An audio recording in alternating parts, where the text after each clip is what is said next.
تو یہ صفت مقابلہ اس کو کہتے ہیں۔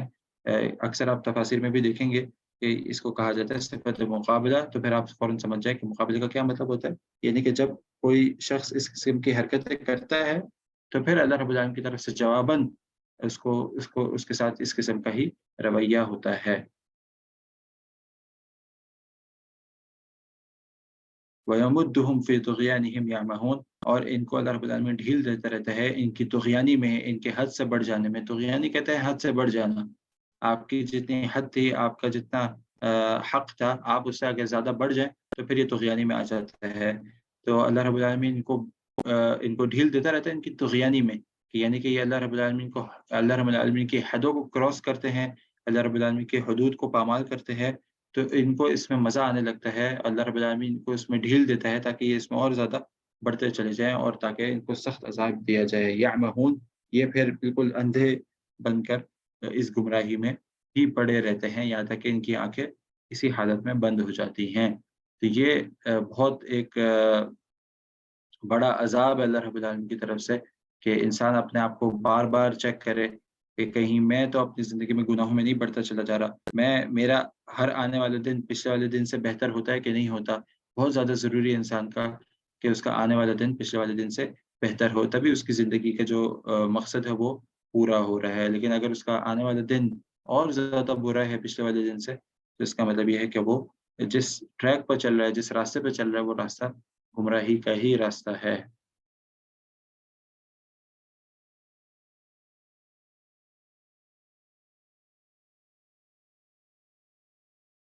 دوسری صفات ہم نے یہ بولی کہ سب سے پہلی صفت یہ ہے کہ ان کا ایک تو اٹھنا بیٹھنا اچھے لوگوں کے ساتھ نہیں ہوتا، اور دوسرا یہ کہ وہ لوگ جو ہے مسلمانوں کا ساتھ جو یہ دعویٰ کرتے ہیں کہ ہم ایمان لے کر آئے، تو ان کو یہ بات اندر سے بھی پتہ ہوتی ہے، اور وہ اس کو ایک قسم کا مذاق بنا کے اس کو مسلمانوں کے ساتھ اس کو کر رہے ہوتے ہیں کہ مسلمانوں کے ساتھ جیسے وہ مذاق کر رہے ہیں کہ مسلمانوں کو یہ کہتے ہیں کہ ہم آپ کے ساتھ ایمان لے کر آئے ہیں، اور در حقیقت وہ لوگ ایمان نہیں لائے ہوتے۔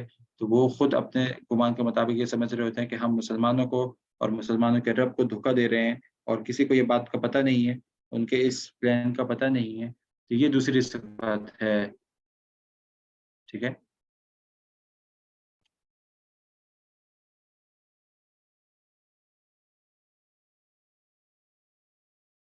اچھا، اس کے بعد اللہ رب العالمین نے ان کے بارے میں یہ بتا کے کہ ان کے ساتھ کس قسم کا معاملہ ہوتا ہے اس دنیا میں اور آخرت میں ان کے ساتھ کس قسم کا معاملہ ہوگا، اس کے بعد اللہ رب العالمین نے فرمایا کہ انہوں نے در حقیقت کام کیا کیا ہے، انہوں نے در حقیقت کام کیا کیا ہے۔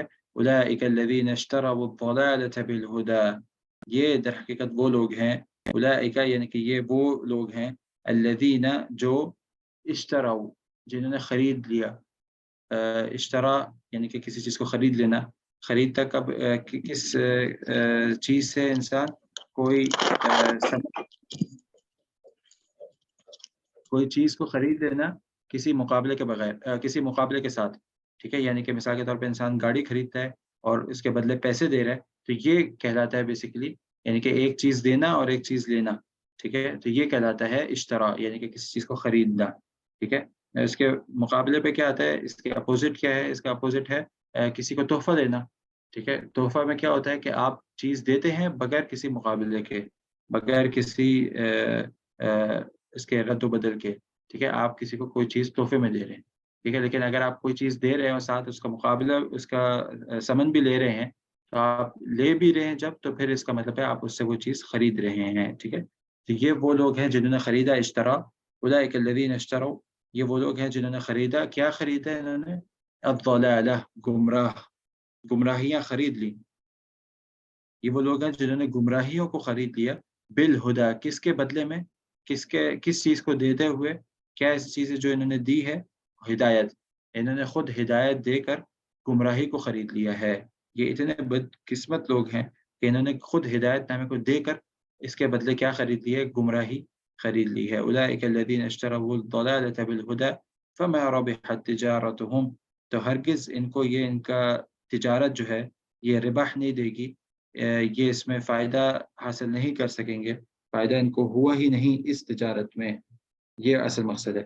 فما ربحت تجارتهم، ان کو اس تجارت سے بالکل بھی فائدہ نہیں ہوا، یہ جو تجارت انہوں نے کی ہے